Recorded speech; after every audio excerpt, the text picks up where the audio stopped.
بصوا بنات، تعالى اقول لكم النهارده على حاجه لو عملتوها الناس هتقول ايه التربيه دي، ايه الاخلاق دي، البنت دي اخلاق ماشيه على الارض. ربنا يبارك لاهلها. حاجات انتوا اصلا بتعملوها وعارفين انها غلط بس مطنشين.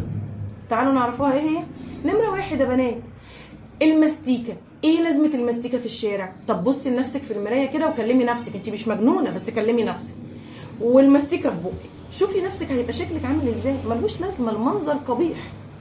نمرة 2، الضحك بصوت عالي والهزار بصوت عالي وانا ماشيه في الشارع، ملوش لازمه برضو والله. الناس بتبص وتقول ايه ده. نمرة 3، انا مثلا الشوز بتاعي اتفك، بلاش ابقى واقفه في نص الشارع واقوم موطيه ورابطه الشوز، لا اجي على جنب كده على جنب واقوم موطيه ورابطه الشوز.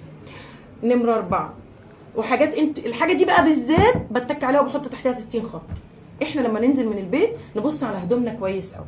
اول حاجه لازم البس هدوم، البس بنطلون، لو لابسه جيبه، لو لابسه فستان البس تحت الشميز بادي. ما امشيش كده يا جماعه.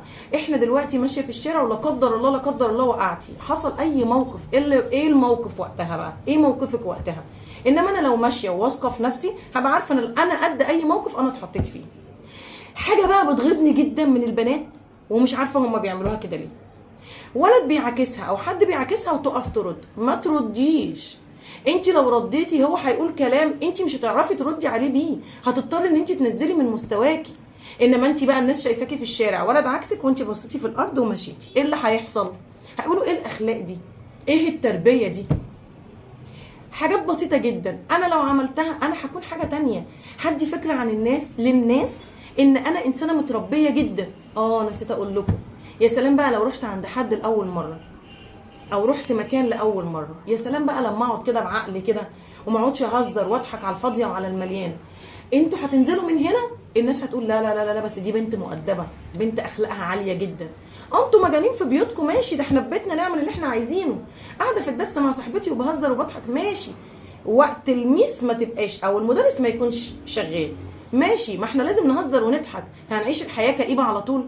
بس انا بكلمكم عن انطباعات لو عملتوها هتبقي اخلاق ماشيه على الارض، اخلاق ماشيه على الارض. والله انا واحده من الناس لما الاقي بنت بالطريقه دي انا بقول ايه التربيه دي، ربنا يبارك لابوكي وامك فيكي. ايه المشكله لما اخد دعوه لامي وابويا لما حد يقول لي البنت دي ربنا يبارك لابوها وامها، ربنا يهديكم وتعملوا اللي انا بقول عليه.